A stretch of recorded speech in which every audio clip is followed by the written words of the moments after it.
बात कर रहे हैं यहाँ पे मिडिल क्लास, लो क्लास या हाई क्लास। पर यही बात है कि इसकी डेफिनेशन क्या होनी चाहिए कि कोई आदमी मतलब मिडिल क्लास मुझे लगता है कि बहुत बड़ी चीज़ हो गई है। और आज की डेट में हम देखते हैं कि जो जिनको हम लो क्लास का समझते हैं वो लोग भी बहुत अच्छा लाइफस्टाइल मेंटेन कर रहे हैं, उनके पास भी हमारी तरह स्मार्टफोन है। इट्स एन मेरी एक्सीलेंट जैसी पॉइंट। देखो ध्यान से सुनो। हाँ हाँ, नहीं तालियां नहीं बजाते, टाइम वेस्ट होगा। आराम से आराम से दिमाग लगाते हैं। मुझे नहीं पता इस सेशन से क्या निकलेगा, बट दिमाग लगाएंगे मिल करके और कुछ सोल्यूशन निकालने की कोशिश करेंगे। तो इन्होंने एक बहुत अच्छा पॉइंट रेज किया है कि हम बात तो कर रहे हैं मिडिल क्लास की। मैंने इसीलिए आपसे क्वेश्चन पूछा था कि आप में से कितने लोग मिडिल क्लास है, और सबने अपना हाथ ऊपर कर दिया। अब पहले एक बार डिफाइन करते हैं कि मिडिल क्लास का मतलब क्या। Please subscribe and press the bell icon for latest updates. अलग अलग डेटा है, उसके अकॉर्डिंग अलग अलग डेफिनेशंस है मिडिल क्लास की। पिछले 10-20 साल 30 साल में अगर आप देखेंगे तो महंगाई बहुत तेजी से बढ़ी है, लेकिन ये जो डेफिनेशन है मिडिल क्लास की वो चेंज नहीं हुई है, number one. Number two, middle class की इनकम इतनी नहीं बढ़ी है, लो क्लास की इनकम तो बढ़ गई है। जहां आज से 20 साल पीछे आप चले जाओ तो एक मेड अगर आपके घर में जो काम करती है उसको आप पैसे देते थे, मान लो 1,000 रुपए 1,500 रुपए, वो बढ़ करके आज हो गया 4,000 रुपए अगर वो 2-3 घंटे के लिए काम कर रही है तो। और आप मानो अगर वो 4 घर में काम कर रही है तो उसके महीने की इनकम हो गई 16,000 रुपए, और उसका हस्बैंड भी मान लेते हैं कुछ ना कुछ अर्न कर रहा होगा, तो वो लोग कमा रहे हैं महीने का 30 से 40,000 रुपए। तो क्या वो लो क्लास है? और आप कितना कमा रहे हैं जो अपने आप को मिडिल क्लास कह रहे हैं? ये अपने आप में बहुत बड़ा क्वेश्चन है। तो मिडिल क्लास की एक्चुअल में डेफिनेशन क्या है ये समझना पड़ेगा हमको। और ये आपकी लाइफ की सारी प्रॉब्लम्स की जड़ है। ये जो क्वेश्चन आपने पूछा ना, जब तक आप ये नहीं समझेंगे कि मिडिल क्लास का मतलब क्या, तब तक अपनी इन प्रॉब्लम्स के सॉल्यूशन नहीं निकाल सकते। ये कैश फ्लो कभी मैनेज हो ही नहीं सकता। आपको लाख रुपए महीने का भी मिल जाएगा तब भी नहीं हो सकता, जब तक हम ये बारीकी से नहीं समझ लेंगे इन फंडों को। ग्लोबली एक ऐसा सेंसस है जो कहता है कि लो इनकम का मतलब जो दिन का 600 रुपए से कम कमा रहे हैं वो लो इनकम, 600 से 1200 कमा रहे हैं वो मिडिल इनकम। तो अगर इंडिया की बात करी जाए तो यहां पर कहते हैं कि सिर्फ 2% लोग हैं जो एक्चुअल में मिडिल क्लास है। और अगर आज की डेट में हम रियलिटी को देखें, जिस तेजी से महंगाई बढ़ी है, जिस तेजी से स्कूल की फीस बढ़ रही है आज की डेट में, जो एक रियल प्रॉब्लम है जो हम सब फेस कर रहे हैं, और कुछ चीजें ऐसी हैं जो इन्फ्लेशन का डेटा आता है हमारे पास में, उससे भी ज्यादा तेजी से महंगी हो रही है। मतलब इन्फ्लेशन का डेटा अगर कह रहा है 6-7%, तो एक्चुअल में अगर आप देखोगे कोई चीज जो आज से 3-4 साल पहले एक्स अमाउंट की थी आज वो डबल तक हो गई है। तो इसका मतलब वो उससे भी तेज बढ़ रही है रियलिटी में, जितना कि पेपर के ऊपर वो डेटा आ रहा है। और इनकम इतनी तो नहीं बढ़ रही है। तो मिडिल क्लास को अगर हमको डिफाइन करना हो तो वो ये हो सकता है कि जिसकी इनकम, अगर मैं कंजर्वेटिव होकर के चलूं, वैसे इससे ऊपर होना चाहिए, बट अगर मैं कंजर्वेटिव कैलकुलेशंस भी लेकर के चलूं, 40,000 रुपए महीना, यानी मोटा मोटा साल का 4,80,000 रुपए, तो कह सकते हैं कि आप मिडिल क्लास में हैं। तो अगर आपके घर में आप कमाते हो लेकिन आपकी वाइफ नहीं कमाती है, आपके बच्चे ऑब्वियसली नहीं कमाते हैं, तो अगर आपकी इनकम है लाख रुपए महीना, तो हाउस होल्ड में कितने लोग हो गए जो आप पे डिपेंड है? 3 और लोग हो गए, मतलब टोटल 4 लोग हो गए। तो 4 से डिवाइड कर दो 1 लाख को, तो कितनी आ गई? 25,000 रुपए महीना। तो आप मिडिल क्लास नहीं हो, आप लो इनकम ग्रुप में आते हो। यह है प्रॉब्लम की सारी जड़ जो हमें नहीं समझ आ रही है, और ये आपको कोई नहीं समझाएगा। आपको बहुत बढ़ा चढ़ा करके दिखाया जाएगा कि देखो आप तो लाख रुपए महीने का कमा रहे हो, आप तो कुछ भी कर सकते हो। और ये सेगमेंट सबसे अट्रैक्टिव है बैंक्स के लिए और फाइनेंस कंपनीज के लिए, सबके लिए। कुछ डेटा है उसके अकॉर्डिंग ये आता है कि अगर आप साल का 6 लाख से लेकर के 18 लाख तक कमा रहे हैं तो आप मिडिल क्लास है। मैंने क्या किया, उस डेटा को थोड़ा सा और नीचे ले आया ताकि आप यहां से जब बाहर निकलो तो खुशी खुशी जाओ, मूड खराब ना हो जाए। आप कहो कि यार कहां आ गया, ये क्या करके भेज दिया मेरे साथ में, जब गुस्सा था तो अमीर था, गरीब करके बाहर भेज दिया है। तो अगर 6 लाख होता है तो महीने का 50,000 होता है। मैंने क्या किया, और नीचे ले आया, मैंने कहा 40,000 रुपए महीना। मतलब कि अगर आप भी काम करते हो, आपकी वाइफ भी काम करती है, और अगर 20,000 रुपए महीना आप कमाते हो, 20,000 रुपए महीना वो कमाती है, यानी हो गया 40,000 रुपए, तो आपको कह सकते हैं कि आप लोअर मिडिल क्लास में कहीं पर फिट होते हो। अब मिडिल क्लास में भी अलग अलग सेगमेंट्स हैं, lower middle class, upper middle class. But मोटा मोटा जो डेटा कहता है वो ये कहता है कि अगर आप साल का 5-6 लाख रुपए से लेकर के 20 लाख रुपए तक भी कमाते हो तब भी आप मिडिल क्लास हो। तो इस डेफिनेशन के हिसाब से आप में से कितने हैं जो मिडिल क्लास में? एक बार हाथ ऊपर करिए। यानी कि आप 6 लाख से लेकर के 18 लाख के बीच में हैं साल की। अब यहां पे गड़बड़ क्या हो रही है, क्योंकि ये कंफ्यूजन है हमको, ये क्लैरिटी नहीं है, इस तरीके से किसी ने खुल करके हमको नहीं बताया है। तो हमें क्या लगता है, क्योंकि हमारे पेरेंट्स अर्न करते थे महीने का 15-20 हजार रुपए, हम अर्न कर रहे हैं 50-60 हजार रुपए, लाख रुपए, तो हमें लगता है कि हम तो पता नहीं क्या है। जबकि हम ये भूल जाते हैं उनके टाइम में जो चीजें थी वो एक अलग लेवल पे थी, प्राइस पॉइंट पे, आज एक अलग प्राइस पॉइंट पे है। महंगाई मानो उनके जमाने से अब तक 20,000 से बढ़ करके 2 लाख पहुंच चुकी है और आप 50,000 में खुश हो रहे हो। तो जब तक ये क्लैरिटी नहीं आएगी तब तक आप बहुत बुरे तरीके से फंसे रहोगे, तब तक ये कैश फ्लो की प्रॉब्लम आने वाली है, बहुत बुरे तरीके से आने वाली है। आपको गलतफहमी क्या है कि अगर आज मेरी इनकम है 50-60 हजार रुपए, अगर वो 70,000 हो गई ना तो प्रॉब्लम सॉल्व हो जाएगी। हो ही नहीं सकती। मैं बता देता हूं क्यों। जिसको आप लोअर क्लास कहते हो वो एक्चुअल में लोअर क्लास नहीं रहे। अगर आप उनको ध्यान से देखेंगे, उनके हाथ में कौन सा मोबाइल फोन है। बहुत सारे लोग हैं जिन्होंने अपना घर तक परचेज कर लिया है, जबकि मिडिल क्लास में ऐसे बहुत सारे लोग हैं जिनके पास में अपना घर नहीं है और वो अफोर्ड भी नहीं कर सकते, क्योंकि उनका एक टारगेट है कि मेरे को इस लोकेलिटी में ही चाहिए, कि मैं मिडिल क्लास हूं, मैं यहां कैसे रह सकता हूं। बट लोअर इनकम में क्या है, उनके लिए ऐसा कुछ नहीं है बैरियर। तो उन्होंने अपना घर ले लिया है, मानो 5-10 लाख रुपए में कैसे भी करके जोड़ करके अपना घर ले लिया है। नंबर 1। नंबर 2, उनके लाइफस्टाइल में कहीं कोई कमी नहीं है, टीवी है उनके घर में, बट उनको यह गलतफहमी नहीं है कि हम मिडिल क्लास है। उनको क्लियर है कि हम लोअर क्लास है, जबकि एक्चुअल में देखा जाए आपकी डेफिनेशन के हिसाब से वो मिडिल क्लास है। देखना, ध्यान से समझना, जो डेफिनेशन सोसाइटी की है उसके हिसाब से वो एक्चुअल में मिडिल क्लास है, बट उनके माइंड में वो लोअर क्लास में फिट होते हैं, तो वो उसी के हिसाब से चलते हैं। मतलब बच्चे बेस्ट स्कूल में नहीं जाते, गवर्नमेंट स्कूल में जाते हैं। मिडिल क्लास में प्रॉब्लम क्या है, सबसे बड़ा आपका खर्चा क्या है, एजुकेशन, जो बहुत तेजी से महंगी हो रही है। क्योंकि हम क्या कहते हैं, हमको अपने बच्चों की एजुकेशन पे कॉम्प्रोमाइज नहीं करना है, तो हमको बेस्ट स्कूल में बच्चे को कराना है। बेस्ट स्कूल का मतलब क्या है, फीस की अपर लिमिट कोई है ही नहीं, और हर साल बढ़ती चली जा रही है। तो जो लोअर क्लास है उनको ये कंफ्यूजन नहीं है कि हम बहुत अमीर हैं, तो उनको सब कुछ बेस्ट नहीं चाहिए। उनको बेस्ट हॉस्पिटल में नहीं जाना है अपना इलाज कराने के लिए, बेस्ट स्कूल में अपने बच्चों को नहीं भेजना है, बेस्ट लोकेलिटी में नहीं रहना है, ब्रांडेड कपड़े नहीं पहनने हैं। ये बातें चुप तो नहीं रही ना, ये बातें खराब तो नहीं लग रही ना। रियलिटी क्या होती है, थोड़ी सी कड़वी भी लगती है सुनने में, बट इट्स लाइक अ पिल जो थोड़ी सी कड़वी है, लेकिन अगर डाइजेस्ट करोगे तो आपको फायदा होगा एंड में। आप ही के फायदे की बात हो रही है यहाँ पे, अगर ध्यान से सुनोगे तो। ज्यादातर क्या होता है, वो लोग जो इस इल्यूजन में है कि हम मिडिल क्लास में हैं, अगर वो मानो लाख रुपए महीने का कमा रहे हैं, तो एक बहुत बड़ा चंक उनकी सैलरी का पहले तो टैक्सेस में चला जाएगा। प्लस सबसे पहला क्या थॉट आता है माइंड में उन लोगों के, क्योंकि इंडिया कहने के लिए बहुत आगे बढ़ रही है, लेकिन अभी भी बहुत सारे ऐसे लोग हैं जिनकी सोच बहुत ही कंजर्वेटिव है। कह रहे मैं कमा तो रहा हूं, तुम्हें काम करने की क्या जरूरत है। या फिर इसका ऑपोजिट भी हो सकता है कि वाइफ आकर के कहे कि तुम कमा तो रहे हो, मुझे काम करने की क्या जरूरत है। और बहुत केसेस में क्या होता है कि कमाने वाला एक मेंबर है फैमिली में, वाइफ भी उस पर डिपेंड है, बच्चे भी उस पर डिपेंड है, माँ बाप भी उस पर डिपेंड है, और वो कह रहे हैं मैं मिडिल क्लास हूं। अरे घोचू, पहले कैलकुलेट तो कर। मतलब हाउस होल्ड इनकम क्या है उसको डिवाइड करना नंबर ऑफ मेंबर्स से। अगर आज माँ बाप की एज बढ़ रही है तो खर्चे भी बढ़ने वाले हैं। एक भी बीमारी लग गई, और एक नहीं होती आज की डेट में, बहुत सारी बीमारियां हैं। लाइफस्टाइल ही ऐसा है, पोल्यूशन इतना है, और पता नहीं कैसी डाइट है, क्या क्या है, वो मेरे को बताने की जरूरत नहीं है। जब एक एक करके बीमारियां लगती है माँ बाप को, तो वो बच्चा, क्योंकि दिमाग से तो बच्चा ही है, अगर थोड़ा बड़ा होता तो समझ जाता कि मैं कितने बुरे तरीके से आगे जाकर के फंसने वाला हूं। उसकी विजन नहीं है। अपने माइंड में वो क्या है कि अरे मैं तो लाख रुपए कमा रहा हूं महीने का, मैं तो सब कुछ कर सकता हूं, माँ बाप का ध्यान भी रख सकता हूं, बच्चों की पढ़ाई भी बढ़िया से बढ़िया करवा सकता हूं। वाइफ कह रही है मेरे को काम करना है, नहीं नहीं तेरे को जरूरत नहीं है काम करने की, मैं हूं तो सही कमाने के लिए। तो दुनिया जहान की सारी गलतफहमी है उस आदमी को, और वही सबसे ज्यादा फंसा हुआ है। अगर उस घर में 6 मेंबर्स हैं तो 6 से डिवाइड करो 1 लाख को, और 1 लाख में से पहले टैक्स निकालो, फिर जो इनकम बचती है उसको 6 से डिवाइड करो, महीने का 10-15 हजार रुपए, ये है आपकी एक्चुअल इनकम। और आप कह रहे हो मैं मिडिल क्लास हूं। अगर इनकम बढ़ती है तो एक्सपेंसेस बढ़ जाते हैं, उनको कंट्रोल नहीं कर पाता है आदमी, ये मेन प्रॉब्लम। ध्यान से सुनना, ये मेन प्रॉब्लम नहीं है, ये गलतफहमी है। जब इनकम बढ़ती है तो खर्चे नहीं बढ़ते, हम खर्चे बढ़ा देते हैं गलतफहमी की वजह से। दोनों में जमीन आसमान का फर्क है। समझ गए मैंने क्या कहा? देखो, जो लोअर क्लास में लोग हैं उनकी इनकम बहुत बढ़ गई है, लेकिन उनके खर्चे इतने नहीं बढ़े हैं जितने मिडिल क्लास के बढ़ गए हैं, क्योंकि उनके बच्चों की स्कूल की फीस 10,000 रुपए महीना नहीं है। तो खर्चे अपने आप नहीं बढ़ते हैं, हम बढ़ा देते हैं। महंगाई बढ़ती है, दोनों में फर्क समझ लो।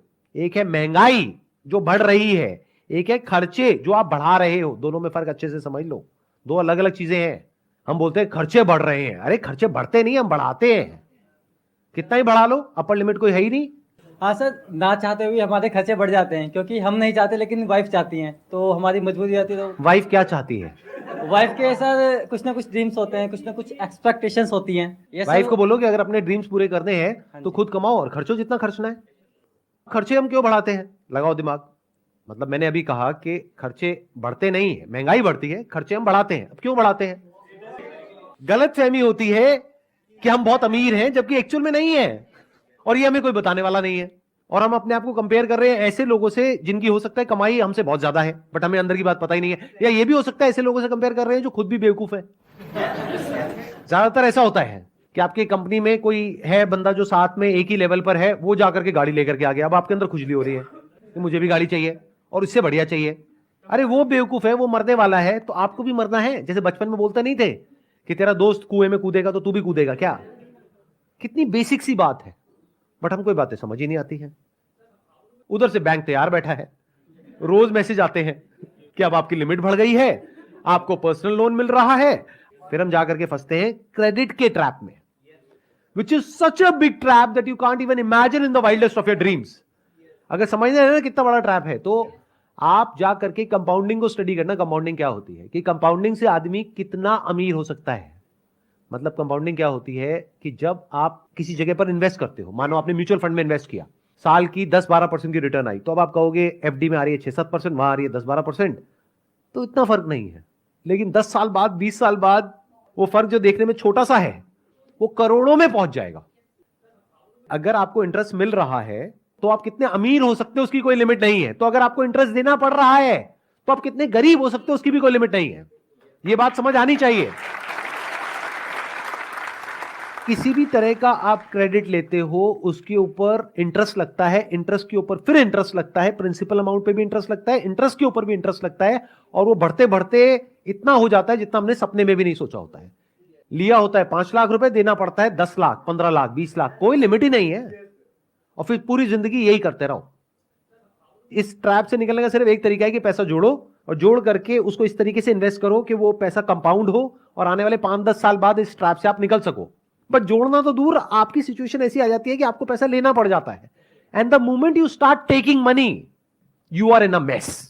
जॉब में ये डर है कि अगर मैंने कुछ बोल दिया तो कहीं मुझे निकाल ना दे, तो मेरा क्या होगा। एक लो इनकम में जो आदमी है उसको डर नहीं है। आप अपनी मेड को जाकर के बोलो कि भाई मैं तेरे को निकाल दूंगा, अब बोल तो ये बोलने की हिम्मत ही नहीं है, क्योंकि अगर आपने मेड को निकाला तो आपकी वाइफ आपको पक्का घर से निकाल देगी, पक्का। मतलब कोई डाउट ही नहीं है इसके अंदर। मैं ठीक कह रहा हूं गलत कह रहा हूं कि मतलब मेड की इंपॉर्टेंस आपसे ज्यादा है अगर आप ध्यान से समझोगे तो आप मेड को नहीं निकाल सकते, लेकिन मेड जब चाहे जो मर्जी कर सकती है। क्यों? क्योंकि उसको पता है कि अगर आज आपने उसको निकाला और 4,000 रुपए उसको दे रहे थे और उसको नहीं दिया तो कल कोई और दे देगा उसको 4,000 रुपए। बट आपको यह डर है कि अगर मैं इस पर्टिकुलर जॉब में हूं जहां पे सैलरी धीरे धीरे बढ़ते बढ़ते बढ़ते बढ़ते आज 50-60 हजार रुपए या लाख रुपए तक पहुंची है, अगर मुझे निकाल दिया मुझे हो सकता है आधे की भी जॉब ना मिले। आपकी थोड़ी बहुत बचत हो भी जाती है तो उसके बेस पे आप कैलकुलेशन नहीं करेंगे कि मुझे क्या करना है।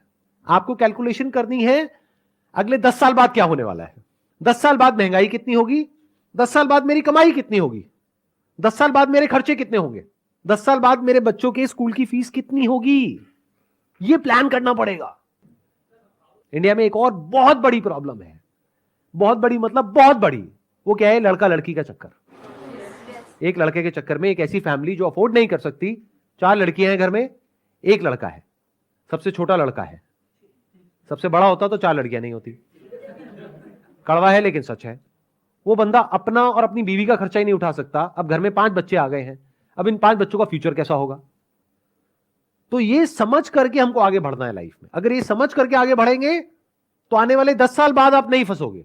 हो सकता है आप ऑलरेडी फंस चुके हो, जो यहां पर बहुत सारे लोग बैठे होंगे कि सर अब तो फंस गए, अब एक लेवल आ गया, उससे नीचे तो हम जा ही नहीं सकते। तो आपके अंदर इतना दम होना चाहिए कि अपने लेवल से आप नीचे जा सको कॉन्फिडेंस से, और कॉन्फिडेंस से दुनिया को बता सको कि भाई मैं हिसाब से चलता हूं, इसमें गलत क्या है। एट मैक्स ये हो सकता है कि आपके रिलेटिव्स, आपके फ्रेंड्स कहेंगे देखो कितना कंजूस है। हाँ हूं, कंजूस होना बेवकूफ होने से बेटर है कि लॉन्ग टर्म में लोग कहें, 5 साल बाद लोग कहें कि देखो कितना बेवकूफ है। कमाई थी नहीं, खर्चे बढ़ा लिया, आज देखो सड़क पे आ गया। ये बेटर है या फिर आज लोग आपको बोले या फ्यूचर में भी लोग आपको बोले देखो कितना कंजूस है, लाख रुपए महीने का कमाता है, ये क्या 2 लाख की गाड़ी रखी हुई है।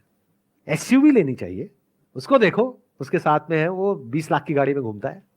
ये बातें सुनने में हो सकता है थोड़ी सी कड़वी लगेंगी, लेकिन हो सके तो इसको डाइजेस्ट कर जाओ, आपके फायदे के लिए है ये। आपको देखना है आप किस सिचुएशन में हो। अगर ऑलरेडी फंस गए हो तो जिस वजह से फंसे हो उसको हटाओ। बिल्कुल ऐसा है जैसे एक बीमारी है, उस बीमारी का एक कॉज है, बॉडी के अंदर कोई वायरस है, बैक्टीरिया है, तो दवाई खाओ और उसको हटाओ अपनी बॉडी में से। बड़ी गाड़ी ले ली है तो किसी किताब में नहीं लिखा है कि अब जिंदगी भर बड़ी ही गाड़ी रखनी है, बेचो उसको अभी यहां से जाते ही। सच बता रहा हूं, ये कल तक भूल जाओगे। अगर ये आज का दिन निकल गया तो कल तक भूल जाओगे। अभी घर जाओ, जा करके फटाफट से 2-4 जगह पे फोन लगाओ और जा करके बेच दो गाड़ी को। बोलो आसान है, और बोलो आसान है।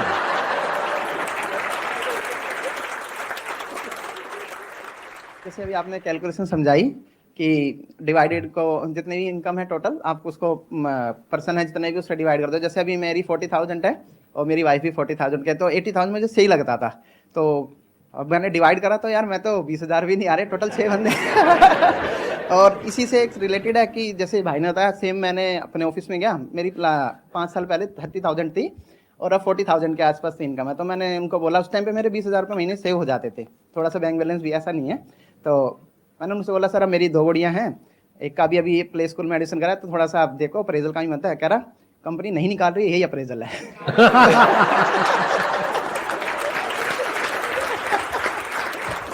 लेकिन अभी भी एक बहुत बड़ी गड़बड़ है आपकी थॉट प्रोसेस में। देखो अभी भी जो आप प्लानिंग कर रहे हो ना, वो आप कर रहे हो आज के बेस पे। ध्यान से सुनो मेरी इस बात को, फाइनेंशियल प्लानिंग कभी भी आज के बेस पे नहीं करी जाती है। आने वाले 5 साल बाद, 10 साल बाद, 20 साल बाद क्या होने वाला है उसके बेस पे आज फाइनेंशियल प्लानिंग करी जाती है। फिर चाहे वो सेविंग्स हो, चाहे एक्सपेंसेस हो, चाहे इनकम हो, सबकी प्लानिंग पहले से करी जाती है। अभी तक मैंने जो भी कुछ कहा है, आई होप कि आप में से बहुत सारे लोगों को कुछ क्लैरिटी आई होगी, कुछ अंडरस्टैंडिंग आई होगी। तो अब क्या आप कुछ ऐसा सोच रहे हो कि आज मुझे घर जाते ही, आज या कल के अंदर अंदर कोई स्टेप उठाना है, तो वो स्टेप उठाना है तो वो क्या है?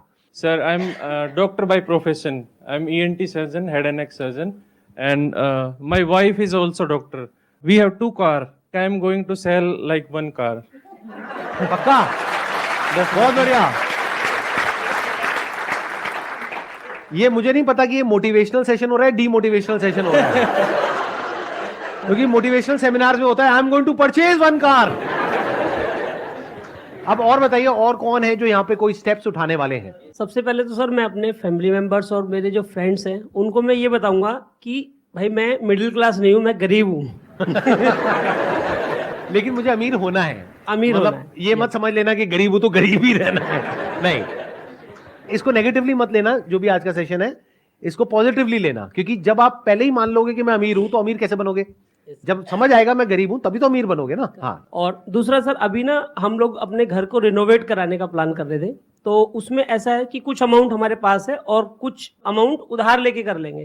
तो अब मैं ये डिसीजन लिया है मैंने कि मैं उधार नहीं लूंगा, जब मेरे पास पूरे पैसे हो जाएंगे तभी उसको रिनोवेट कराएंगे। Thank you sir, thank you so much. मेरा छोटा सा बिजनेस है सर, और मैं अच्छा खासा अभी ग्रोथ कर रहा हूँ, मगर आप इस सेशन से मेरा पूरा इल्यूजन खत्म हो गया कि मैं बहुत ज़्यादा ग्रोथ नहीं कर रहा। और मैं अभी रिसेंटली आईफोन लेने वाला था 76,000 का, वो भी मैंने कमेंट कर लिया कि नहीं करूँगा, क्योंकि मेरा मंथली अर्निंग है 1 लाख और मेरे घर में 4 लोग हैं, तो नहीं खरीदूंगा सर। मैं यहाँ आने से पहले ये सोच रहा था कि अगर कोई इंसान या हस्बैंड वाइफ मिलके अगर 1,00,000-1,25 रुपए महीने का कमा रहे हैं तो शायद वो बहुत अच्छा कर रहे हैं अपनी लाइफ में। लेकिन मैं देख रहा हूँ यहाँ पे मल्टीपल एग्जांपल्स हैं जो लोग इतना पैसा अर्न कर रहे हैं, लाख रुपए या उससे ज़्यादा भी, और वो इतने ज़्यादा फाइनेंशियली कंस्ट्रेंट हैं। तो मुझे लगता है कि सबके लिए बहुत बड़ी एक मतलब शायद आज रात को नींद नहीं आनी चाहिए लोगों को कि मतलब हम सोचते हैं कि हम इतना अच्छा कर रहे हैं लाइफ में और फिर भी हम इतना ट्रबल में। मतलब बहुत बड़ी बात है। और हमने क्या होता है कि जैसे हम वही, जैसे आप इल्यूजन की बात कर रहे थे, या हम एक दूसरे से कंपटीशन में हमने अपने खर्चे इतने बढ़ा लिए हैं, सबको आईफोन चाहिए, सबको एसयूवीज चाहिए, और हम ले भी रहे हैं, और उसकी वजह से हम कितना ज़्यादा स्ट्रेस में हैं, वो मतलब बड़ी बड़ी अजीब बात है। शायद हमें कंट्रोल करने की ज़रूरत है सभी को। मुझे लग रहा है यहाँ सारे के सारे छोड़ने की बातें कर रहे हैं, और मुझे लगता है यहाँ जोड़ने की भी बात होनी चाहिए। हाँ। और वो होनी चाहिए कि अपने स्पाउस को घर जाके, जो मेरा मानना है, थोड़ा सा और हमारे को सपोर्ट करें, हम उन्हें सपोर्ट करें और कॉम्प्लीमेंट करें एक दूसरे को, so we can both achieve our goals और ड्रीम्स। सिर्फ ये मत सोचो कि मेरे को अपने खर्चे कम करने हैं, ये भी सोचो कि कमाई बढ़ानी है और ये भी सोचो कि सेविंग्स बढ़ानी है। तीनों चीजों के बारे में सोचना है, तब कहेंगे कि आपने प्रॉपर्ली फाइनेंशियल प्लानिंग करी है। सर हम ना अपने हस्बैंड से, अपने स्पाउस से कोई अननेसेसरी डिमांड्स नहीं करेंगे। जैसे कहीं कोई आजकल स्टेटस पे डालता है यहाँ घूमने जा रहे हैं, वहाँ घूमने जा रहे हैं, तो हम ना उस ये वक्त बहुत तो बड़ी बस प्रॉब्लम है आज की डेट उस में। वक्त ना बस हस्बैंड के ऊपर प्रेशर बनाते हैं, हम कहाँ जाएं, हम कहाँ जाएं। तो अननेसेसरी डिमांड्स नहीं करेंगे और अपने घर को देखेंगे। बहुत बढ़िया जी, बहुत बढ़िया। मुझे पता है आप लोग घर जाकर के, हस्बैंड हो या वाइफ हो, जाकर के अपने पार्टनर को जरूर दिखाओगे ये वीडियो, देख कुछ सीख। Wish you all the very best and thank you so much for coming. I hope आज के सेशन से आपने कुछ सीखा होगा और आपको कुछ बेनिफिट हुआ होगा।